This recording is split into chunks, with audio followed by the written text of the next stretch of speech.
Je suis Bernard Félan et en octobre 2022, j'ai été pris comme otage à Mashhad, en Iran, et j'ai resté en prison comme otage pendant 7 mois et demi.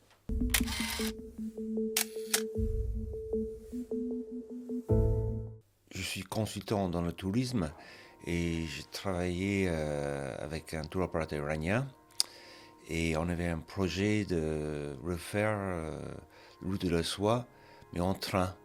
Moi, je suis parti de Istanbul en train jusqu'à la frontière iranienne où j'ai retrouvé mon client et ami Mike. Et on est partis tous les deux à travers le nord de l'Iran pour explorer les différentes possibilités pour arriver à la frontière turkmène. Et c'est là, à Mashhad, jusqu'avant la fin de notre périple en Iran, j'étais arrêté le 3 octobre. Mike était en train de prendre des photos de la mosquée qui était éclairée vers 17h, 17h30. Il avait terminé et on s'éloignait tous les deux de la mosquée et deux personnes en civil viennent vers nous et nous montrent une carte et ils nous demandent de les suivre. Ensuite, ils nous demandent nos pièces d'identité. Moi, je lui donne mes deux passeports parce que j'ai double nationalité français et irlandais. Le visa pour l'Iran était, comme d'habitude, dans mon passeport français. Et ils partent avec ça. Et ensuite, deux autres personnes reviennent et commencent à nous poser des questions. Il nous dit bon, ce serait plus simple de faire ça jusqu'à côté. On se trouve dans une salle de prière, dans un immeuble quelconque, à l'étage. On enlève nos chaussures, bien sûr, parce qu'il n'y a que des tapis de prière par terre. Et là commencent des interrogations. On passe chacun un après l'autre, je ne sais pas, pendant 2 heures peut-être. Et finalement, il dit bon, il faut qu'on vous emmène quelque part, mais ne vous inquiétez pas, ça va pas être long. Et donc Mike, il descend en premier. Et ensuite, je descends. Mike n'était pas là. Je n'ai plus revu. Là, je pars, la voiture démarre. On me met de mes notes à mes mains. Première fois de ma vie. Et on roule un petit peu et ensuite on me demande de mettre un bandeau sur les yeux. Et on continue, j'étais en train de compter dans ma tête 20 minutes, une demi-heure. Et on arrive quelque part, j'entends des portes ouvrir, la voiture entre sur un terrain parce qu'il y a des graviers. Et la voiture s'arrête, on me sort de la voiture. On entre dans l'immeuble et on enlève le bandeau. Là, il y a plein de lumière, pas mal de gens.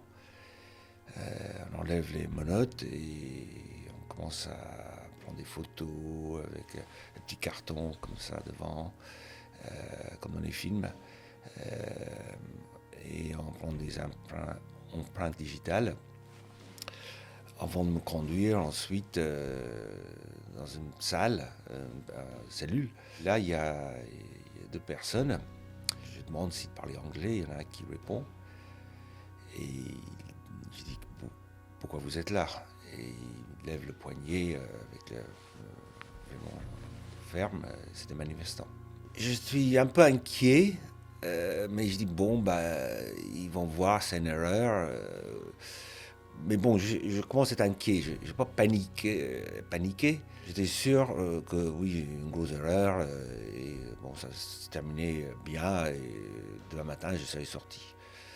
Mais tout d'un coup, la porte s'ouvre et ils sortent des Iraniens de la cellule. J'imagine parce qu'ils parlaient anglais. Et je suis tout seul avec une couverture pour dormir. Et il y a de la lumière tout le temps. Et ça va m'accompagner pendant tout mon séjour en prison, 7 mois et demi. Là, je suis au sol, j'ai une couverture et c'est tout. Il y a un coin de toilette derrière une petite murette. C'est propre. et il y a une lumière en permanence, un ventilateur très bruyant, un peu comme une machine à laver en essorage des années 90, et un interphone sur la porte. La porte, c'est métallique avec deux clapets. En haut, quand il veut vous parler ou passer quelque chose, et celle d'en bas pour passer la nourriture. Et pour là, vous tendez vos mains pour qu'ils mettent les menottes. Mais le premier soir, ce que là, c'est la panique, j'entends un porte ouvrir dans une autre cellule et quelqu'un qui entre et qui commence à tabasser quelqu'un avec un bâton ou un matraque. Et là, je sais, là, je suis dans la merde. Le matin suivant commencent les interrogations. C'était la même personne qui m'avait trouvé la veille. Et je lui demande son nom. Il ne veut pas me donner, donc je lui dis je vais vous appeler Georges. Et Georges commence à me poser des questions assez bizarres. Au départ, il parlait des trucs comme les gilets jaunes en France. Il parlait assez bien français. Et je dis mais pourquoi vous vous intéressez des gilets jaunes? C'est fini, c'est plus important. Il n'arrêtait pas d'insister là-dessus. Non, c'est déstabilisant pour Macron, etc. J'ai dit oui, à une époque, oui, mais c'est fini. Il posait des questions sur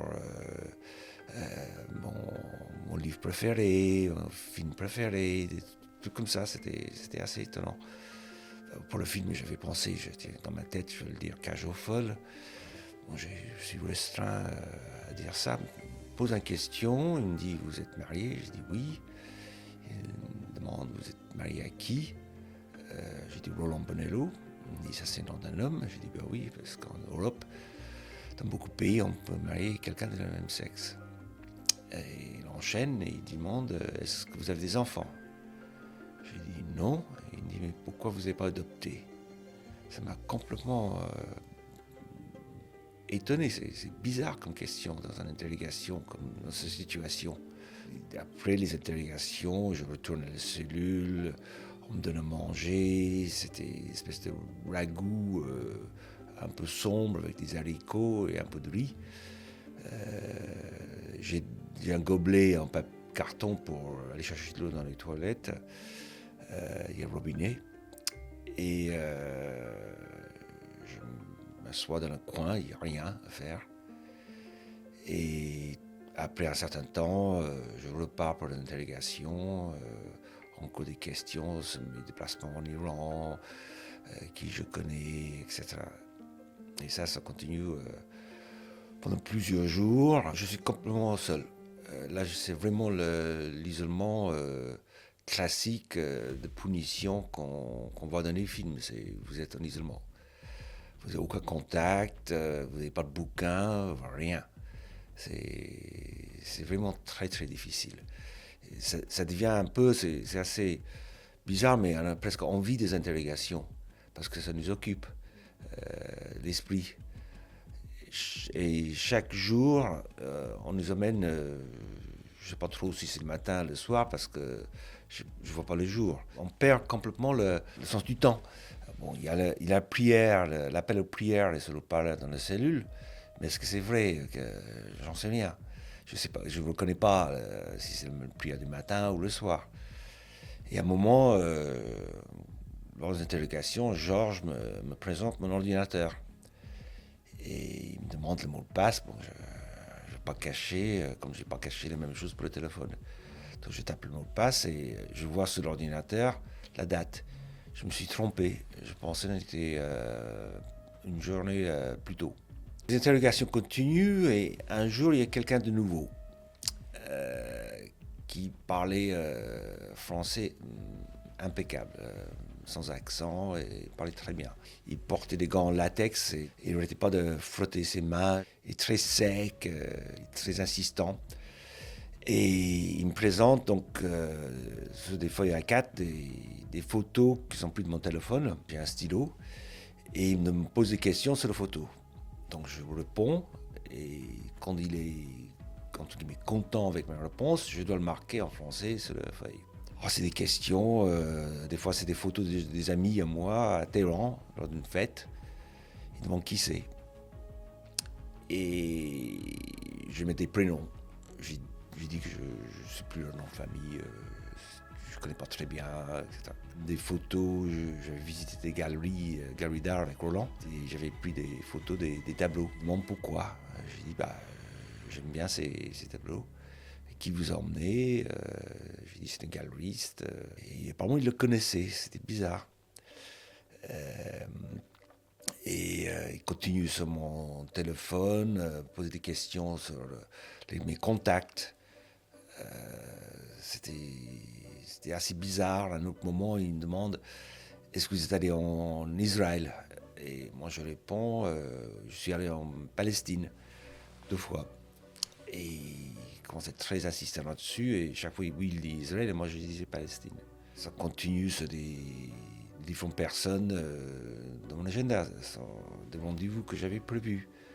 Des échanges de mails avec ma banque et un ami.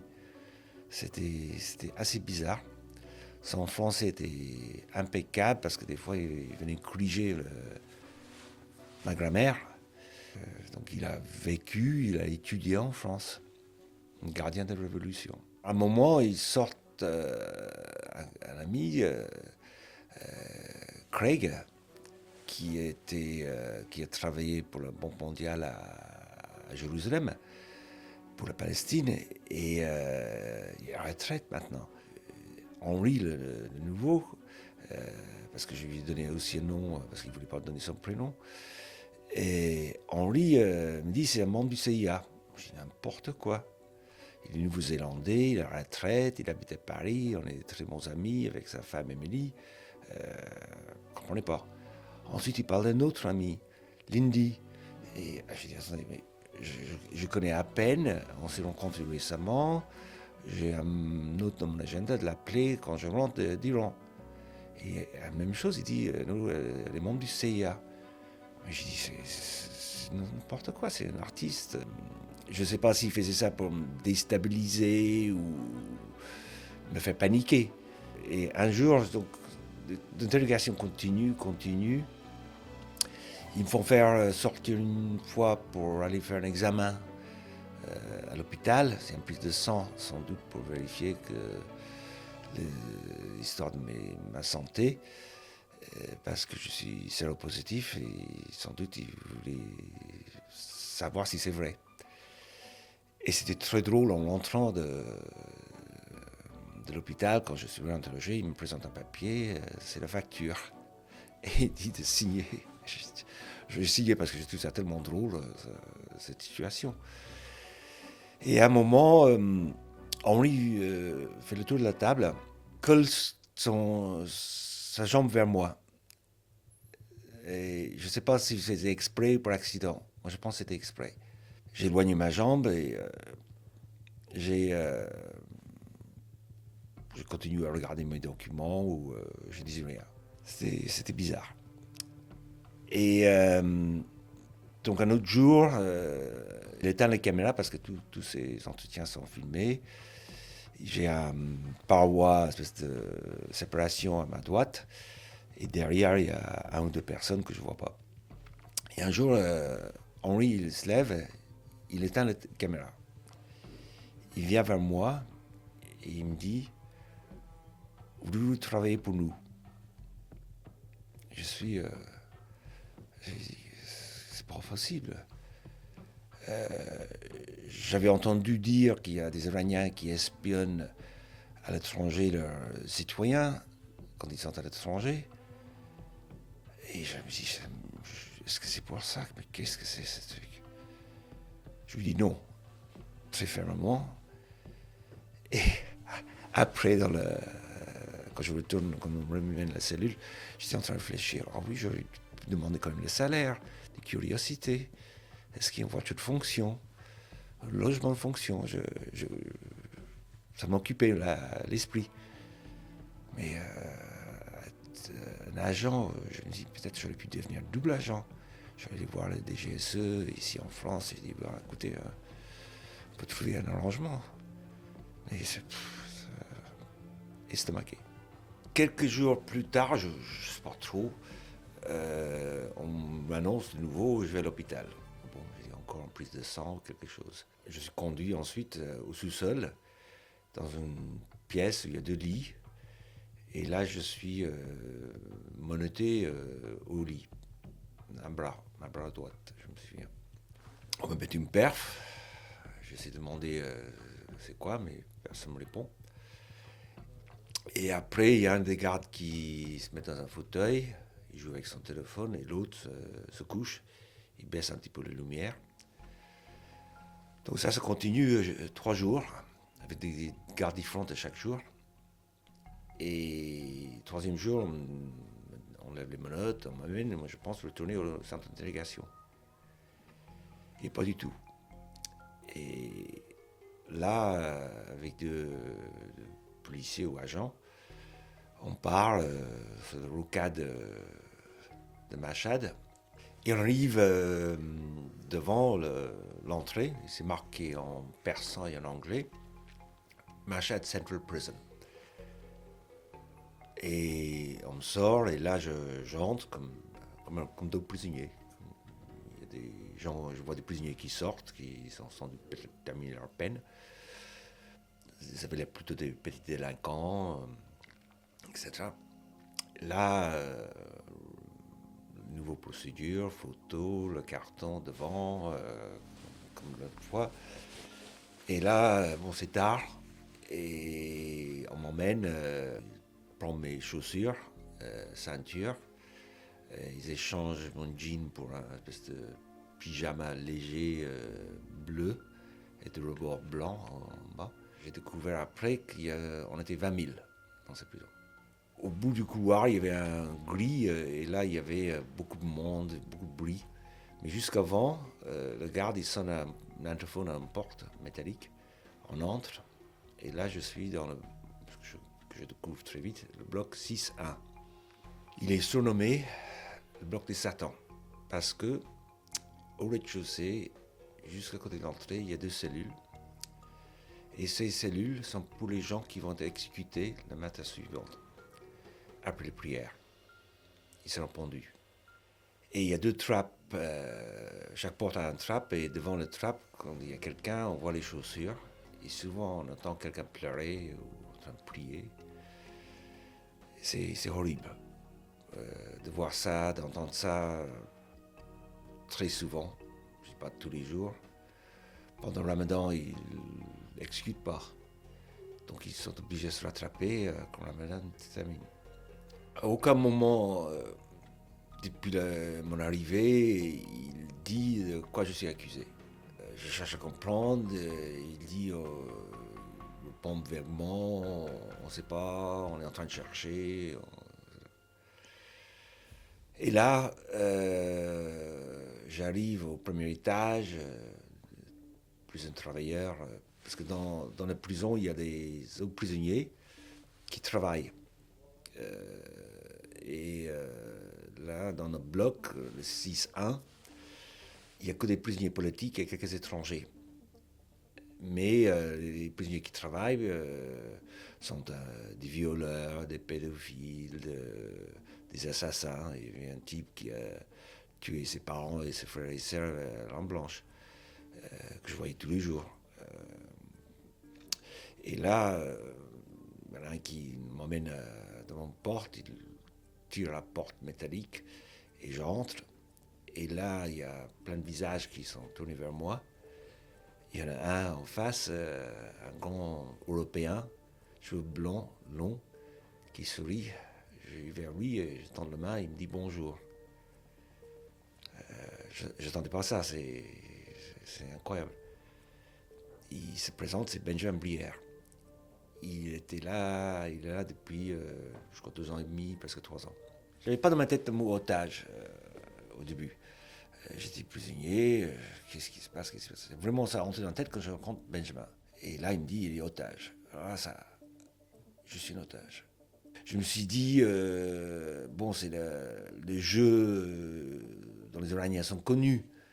Ils utilisent des otages pour obtenir quelque chose dans notre pays. Donc les cellules et les capacités, je pense, aux alentours de 25-27 personnes. C'est des lits proposés de 3 étages. Il n'y a pas de chaise, pas de table, on s'assoit par terre pour manger, pour lire, etc. Il n'y a pas de matelas. Il faut utiliser des couvertures pliées pour dormir dessus. Les prisonniers ont été environ 15, 17, ça bougeait de temps en temps selon des arrivées et des départs. La plupart, c'est des politiques. Il y avait 3 trafiquants de drogue de Bahreïn, un jeune de Pakistan, Rezwan, un Turc qui avait trafiqué de héroïne, une énorme quantité apparemment. Il a échappé à la peine de mort, mais il a pour 25 ans.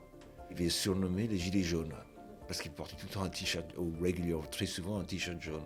Benjamin présente Taj, son meilleur copain, qui est là depuis 7 ans. Il avait 47 ans quand je suis arrivé. Et on devient très bon ami. Il parlait anglais, je lui ai aidé à parler, lui donner des petits cours, des exercices avec des livres que j'ai pu avoir plus tard.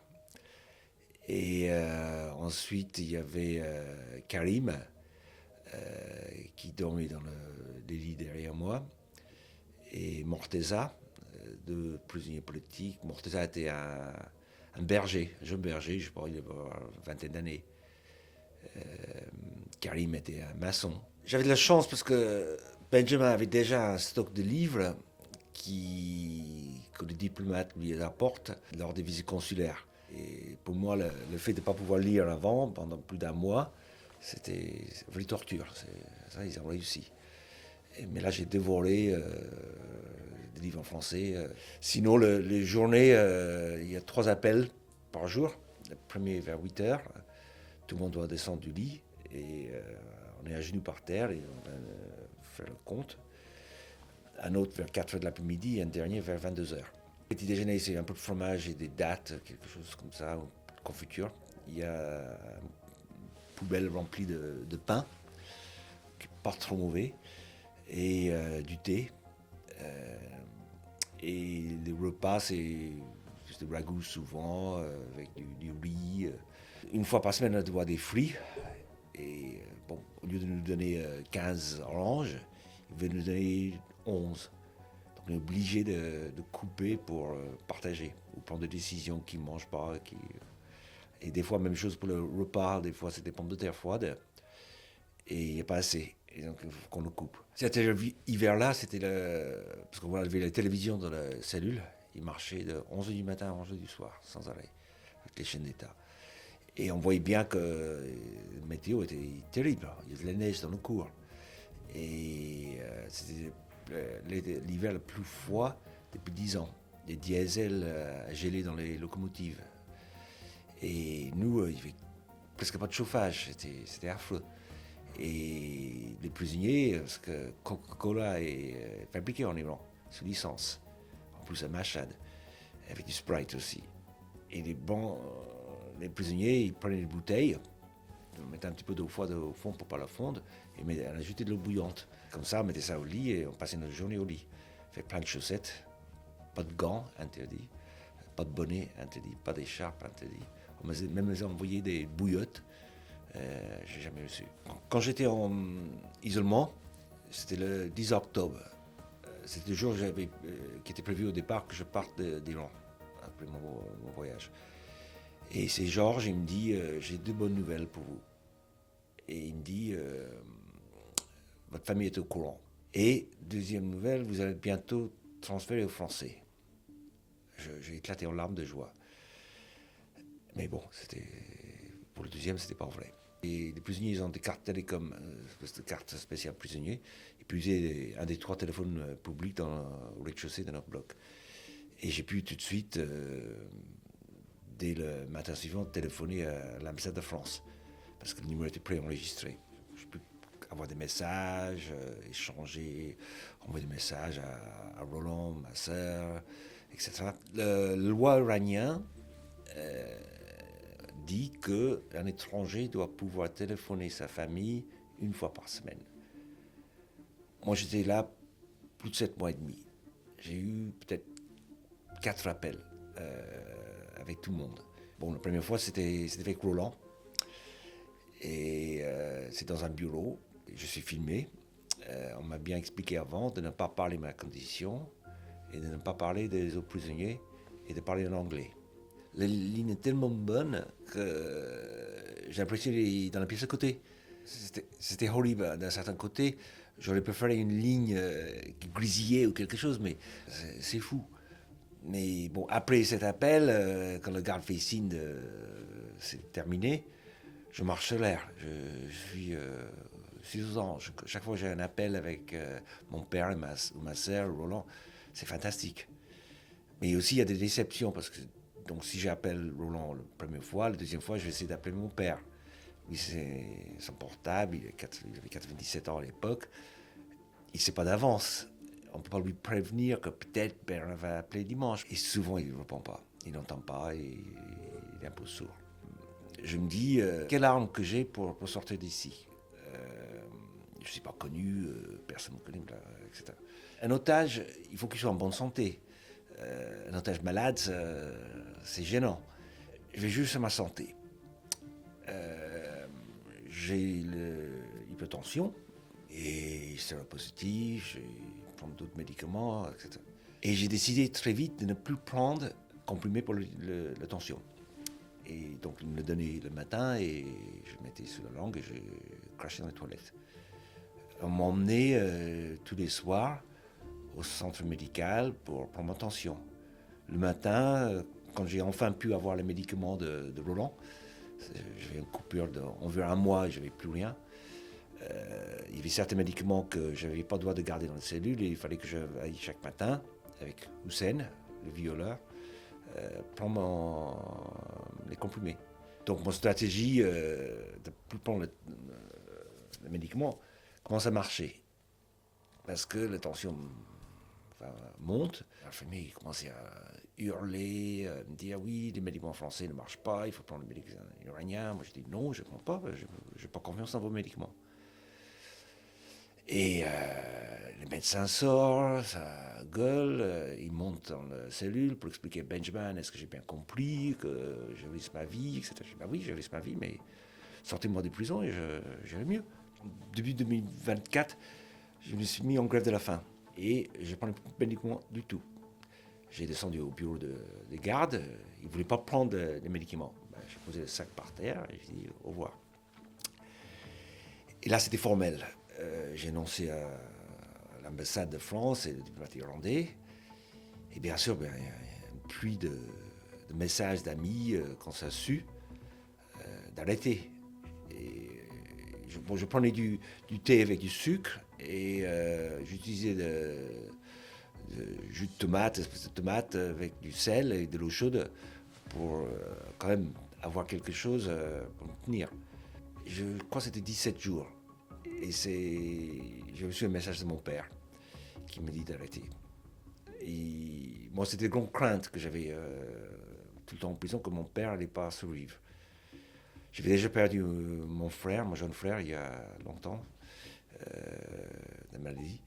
Et l'idée, j'imaginais pour lui, de perdre un autre fils, c'était impensable. Et donc, j'ai arrêté tout de suite. J'avais une deuxième stratégie, et c'était que j'avais essayé de convaincre Roland et Caroline, ma sœur, c'est-à-dire, dites au monde qu'il y a quelqu'un gay dans une prison en Iran. Je sais comment les gens traitent les gays en Iran. Ils les pendent des grues. C'est horrible, c'est affreux.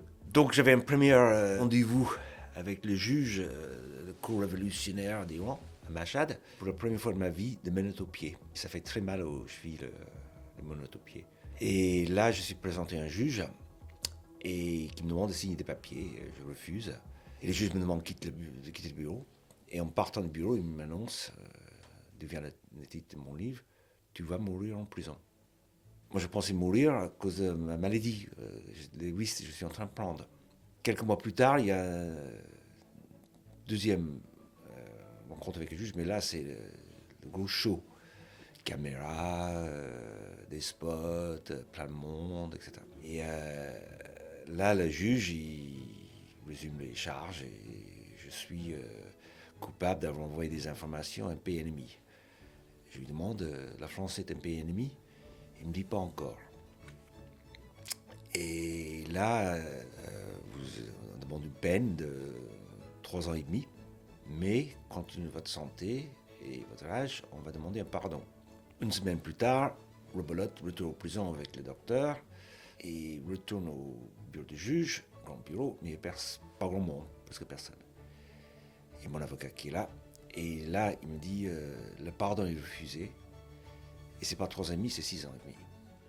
Et là, même le docteur est défait, il est assis derrière moi, il part, il quitte la pièce, et apparemment il est allé voir dans le bureau du juge, et il peut expliquer, la santé de Bernard n'est pas bon. Et il ne comprend pas, il me dit, dans le bus autour de la prison.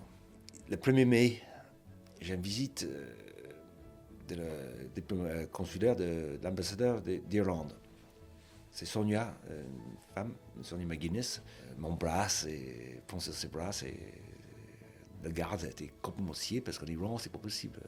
2 personnes qui ne sont pas mariées, une femme et un homme, ne peuvent pas toucher. J'ai dit à Sonia, j'en peux plus. Sonia, vous êtes tous en train, les Français, les Irlandais, de ne pas faire de bruit, ne pas faire de vagues. Moi, j'en ai marre, j'en peux plus. Je lui ai dit, écoute, Sonia, je vous donne jusqu'au 15 mai, et après, je vais faire des vagues, des énormes vagues. Et ça va être pénible pour tout le monde, aussi bien ici qu'en France et en Irlande. Et elle me répond, j'ai compris. Moi, j'avais prévu de faire une tentative de suicide, de couper les poignets. Et dans le cours, il y a un bac à plantes avec du carrelage un peu cassé. Et là, j'ai enlevé un morceau et je l'ai caché. J'ai le seul endroit, à part mon lit, nos lits, qui ne contrôlait pas dans les fouilles, c'était le frigidaire. On avait un vieux frigo dans le coin. Et là, j'ai mon conserve de tomates et j'ai mis le morceau de porcelaine, le morceau de carrelage là-dedans. Et j'avais prévu le 15 mai de faire une tentative de suicide après l'appel de 22h. Le 11 mai, je n'oublierai jamais ce jour de ma vie. C'était fin matinée. Plusieurs travailleurs viennent nous appeler. On a besoin de vous dans le bureau de sécurité. C'est assez classique, aller chercher des livres ou aller chercher quelque chose ou signer un document. On descend avec lui, il n'y a personne dans les couloirs. C'est très bizarre. Il n'y a plus de téléphone sur le mur. Les 3 téléphones sont partis. Ils ont décroché les téléphones publics. Et on entre dans le bureau de M. Jahadi, le directeur de sécurité de prison. Et il demande qu'on s'assoie. Et il nous dit, vous allez être libéré aujourd'hui. J'étais méfiant. Parce que Benjamin, une fois, il était, quelques mois plus tôt, il avait été libéré, entre guillemets, annoncé, les avocats l'attendaient, et à la dernière minute, et quand on arrive à la dernière porte, non, vous n'êtes pas libéré. Et Jahadi, il nous dit, avant tout ça, il faut que vous signiez. Vous dites que vous n'allez pas attaquer l'État iranien, ni la prison pour votre traitement. Benjamin, moi, on dit tous les deux non. Et il nous dit, retourne dans vos cellules. On remonte dans la cellule, et on savait qu'il y avait quelque chose. Il y avait une ambiance bizarre dans le bloc. D'habitude, il y a des prisonniers qui bougent, il y a 2 personnes dans la cuisine ou dans le cours, etc. 1 heure après, la porte s'ouvre, le prisonnier travailleur est là, il nous dit, prends vos affaires. Et là, c'est le départ. Et là, on fait tous les contrôles, comme d'habitude. Pauvre Benjamin, qui était en grève de la faim, la 2e fois, était très faible, donc il fallait qu'on s'arrête de temps en temps dans le couloir pour qu'il prenne de la force. Au lieu d'aller sortir par la grande sortie de prison, on nous met dans 2 bagnoles. Il doit faire 14 heures, je pense. Et on a appris plus tard que le diplomate français était devant la prison depuis 7h30 du matin.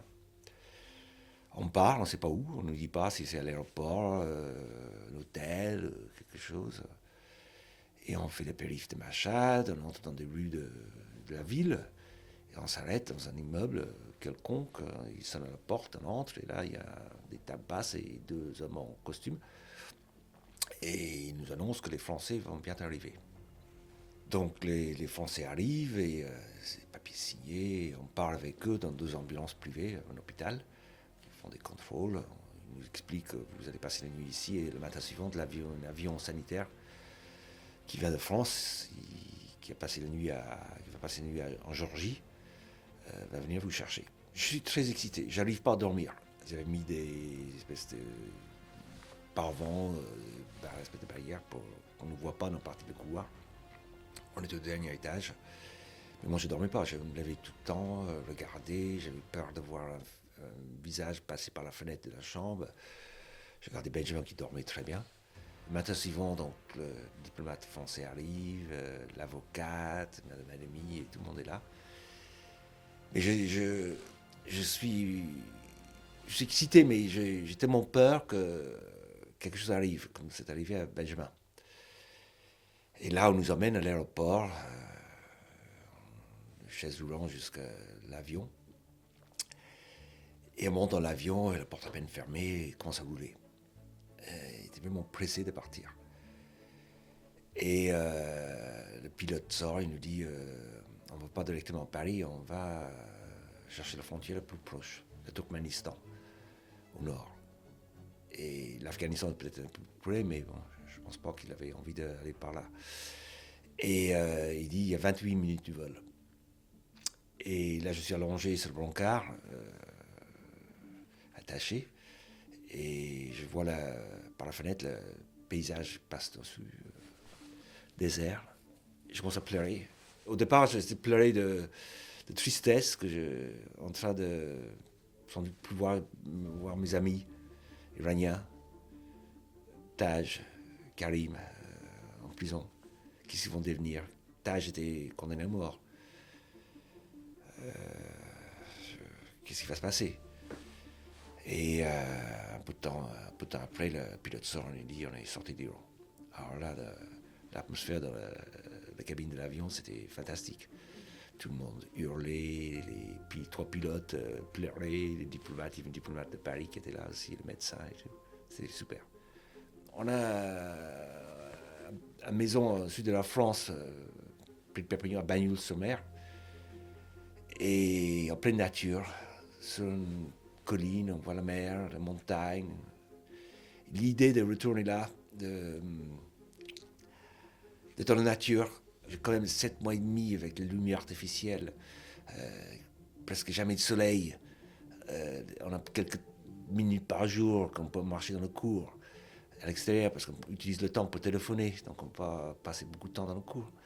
7 mois et demi sans soleil, sans vent, sans la pluie. Alors l'avion atterrit et il est tracté, même le pilote me dit qu'il n'a jamais vu ça, il est tracté à l'intérieur de l'hangar, la porte ferme derrière. Et le pilote va pour ouvrir la porte, sur l'escalier. Je descends quelques marches. Et là, j'entends loin Montbernard et je vois Roland qui court avec les bras ouverts. Et moi, je cours à l'autre sens. C'est un peu comme dans les films. C'était super. On pleurait de joie. C'était fantastique. Caroline était derrière. Elle filmait, j'ai vu après. C'était fantastique. Et de tenir dans mes bras, de le serrer fort. Le contact humain, c'était fantastique. De serrer, d'embrasser quelqu'un, parce que tu aimes le plus au monde, c'était fantastique. Je n'oublierai jamais ce moment. Les diplomates français et irlandais qui étaient là, derrière, avancent vers nous saluer. Et Roland, il fait une remarque au chef de cabinet de ministre des Affaires étrangères, Catherine Colonna, elle n'était pas là. Il n'y avait personne du gouvernement français. Pas le Premier ministre, bien sûr pas le ministre Macron. J'ai appris après qu'il a envoyé un tweet. Et Roland dit chef de cabinet, mais Mme Colonna n'est pas là. Et bon, elle est en Suède. Et Roland dit, il n'y a pas de téléphone en Suède. Ça m'a choqué énormément. Et Benjamin aussi, on s'est frappé de ça. Ensuite, on quitte tout le monde. Avec Roland, on est emmené en ambulance à l'hôpital militaire à Béja, à Saint-Mandé, près de Paris. Et là, je vais commencer un séjour d'à peu près un mois. Et là, je suis pris en charge, grande chambre. Je commence ma reconstruction. C'est très compliqué au départ. J'avais peur des foules. Je crois le deuxième jour ou le premier matin, je suis levé très tôt. Alors c'était génial dans l'hôpital. Ça, par contre, c'était fantastique. C'était la nuit. Il y avait un store électrique, donc je pouvais fermer le store électrique. J'avais les nuits noires complètes. Et ça c'était merveilleux. C'était merveilleux. Je dormais, j'avais prévenu les infirmières, ne me réveillez pas, même pour le petit déjeuner, je ne veux pas, je veux dormir. Mais bon, je suis levé très très tôt. Et le petit déjeuner, c'était 8 heures, et je décide d'aller à pied au un café en face de l'hôpital. C'est dans mes claquettes iraniennes, donc je m'habille, j'y vais. Et j'arrive là-bas, j'étais épuisé. J'ai réalisé, j'avais besoin de m'asseoir.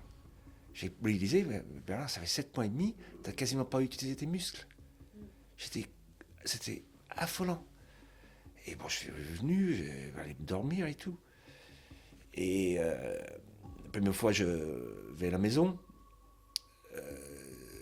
mange avec Roland, j'ai pu dormir avec lui, c'était fantastique. Mais des choses comme la foule, en revenant de la maison, Roland voulait m'accompagner, j'ai dit non, il n'y a pas de problème, c'est une ligne directe, etc. Mais je suis tombé en panne, il fallait que je prenne un bus, le bus est dévié, et j'ai pas de smartphone, j'avais un petit téléphone portable, j'étais perdu, j'ai paniqué. J'essaie d'appeler des amis pour m'aider à me trouver à l'hôpital. C'était très compliqué. La première fois que je regarde un film à la télé, on avait bien choisi pour une comédie, une 89, je ne sais plus le titre, et un flashback. Et c'est la guerre, avec un petit gamin, assis sur des marches, et un char qui avance. Je tombe en larmes. Vous êtes à la télé. Des scènes de guerre à la télé, c'est l'actualité, je ne peux pas voir. Avant, j'écoutais France Info quand j'ai passé mes dents. Depuis, je n'écoute plus. Tout ça, ça me déstabilise. Il y a encore des séquelles, c'est beaucoup plus facile au niveau de cinéma, la foule. Je commence à aller pouvoir aller à un concert, etc. Mais dès qu'il y a trop de monde, des fois, je hésite. Je ne monte pas dans le ram de métro s'il y a trop de monde, des fois. Et, mais le parti. Alors, là, ce qui était vachement bien dans toute cette fin de cette histoire, c'est que la France était géniale au niveau de logistique. Pour me sortir de là, les diplomates à Téhéran, Nicolas Roche et ses collègues à Mané, étaient géniaux. Chaque fois qu'ils faisaient la visite consulaire, c'était super. On arrive avec Benjamin, on commence à reconstruire nos vies, on n'a pas de papier, rien. Aucun document, on est dans les vêtements qu'on a, donc il faut tout commencer à zéro. Là, par contre, c'est galère. Il n'y a rien mis en place pour nous. On est comme tout le monde si vous avez perdu votre passeport. Alors, bonjour, la paperasse. Ensuite, avec beaucoup de mal, on arrive à obtenir de l'aide de l'État, de fonds de garantie, FGTI. Il fallait passer par un avocat, etc. C'était compliqué. Et aujourd'hui, je suis toujours dans les maladies. Mon médecin ne veut pas que je reprenne le travail. J'ai arrêté mon activité de consultant. Et administrativement, je suis toujours dans les galères. Je veux prendre ma retraite. J'ai 66 ans. Et l'État, il reconnaît que j'ai eu un accident de travail quand j'étais là-bas, mais il ne reconnaît pas la période où j'étais en prison, parce que je n'ai pas eu de maladie. J'essaie d'expliquer, ben oui, mais quand vous êtes dans une maladie dans une prison à Machad, dans l'Est Iran, ben, c'est comme ça. Le grand problème, c'est que les diplomates et les pays, c'est un business des Iraniens. Ils ont un citoyen, par exemple, en Belgique, ils ont libéré, apparemment peut-être faisait partie de cette négociation, Olivier Van de Kassel, un Belge humanitaire qui était un prisonnier à Téhéran. Il y avait un prisonnier en Suède, Nouri, un juge avec beaucoup de sang dans les mains. Et lui était échangé contre Johan, un Suédois. Et c'est ainsi de suite. Et ce business, nous les Occidentaux, on joue le jeu. On est discret, négociation continue. Mais si, par exemple, ma sœur organise une veillée, attention au mot, c'est pas manifestation, c'est veillée devant l'ambassade de Téhéran, Iran, à Dublin, en avril, et c'était toute la presse, les médias, les chaînes de l'opposition iranienne, tout le monde était au courant. Moi, je n'étais pas au courant. À un moment, il y a Taj qui me dit, ma femme a vu votre sœur pleurer à la télé. Je dis, qu'est-ce que c'est cette histoire? Donc, moi, je pense que la politique devait être, mais bon, les diplomates ne veulent jamais le faire, mais il faut que les familles parlent tout de suite. Il ne faut pas, comme les diplomates, dire non, il ne faut pas parler, il faut carrer discret, on est en train de négocier, Benjamin était là plus de 3 ans et demi, et négocier, il n'est pas sorti. Moi, j'étais là tellement peu de temps, parce que je pense le travail de Caroline et de Roland. Roland est venu organiser un grand concert à Paris. C'était fantastique. Et c'est ça qui a aidé à pousser mon cas aux premières lignes. Quand on est otage, les gens pensent à nous, les médias parlent de nous, etc., etc. Moi, je suis otage, mais n'oubliez pas que Roland est otage. Mon père est otage. Caroline est otage. C'est pas, un otage, c'est assez incroyable comme situation. Comme disait Roland, quand quelqu'un a un accident de voiture, d'avion, tombe malade, cancer ou un AVC, on sait à peu près quoi faire, qui appeler. Mais quand votre conjoint disparaît et après vous apprenez qu'il est otage, on commence où? C'est incroyable. Et là, c'était assez génial parce que c'est les Irlandais qui ont beaucoup aidé là-dessus, beaucoup plus que les Français. Ils ont mis en contact Roland et Caroline avec Hostage International, un ONG anglo-canadien.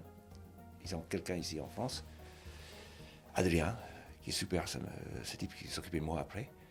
Ils l'ont aidé à trouver un psy, chacun, dans le cas de Caroline anglophone, qui ont expérience de cette situation. Donc ces psys sont formés pour ça. C'est important que les gens n'oublient pas la famille. Et d'écarter les familles, ce qui était un peu l'impression que Roland avait avec le Quai d'Orsay, c'est pas bien. Ça retourne contre eux. Et moi, j'ai le privilège de pouvoir maintenant entendre les deux côtés, côté irlandais et côté français. Et il faudrait que les Français soient plus à l'écoute des familles. Il faut plus occuper de nous après notre sortie. Aujourd'hui, personne au Quai d'Orsay répond à mes mails. On m'a confirmé qu'une partie de notre négociation, c'était la libération d'Olivier contre un prisonnier en Belgique. Et ça, de plus haut niveau.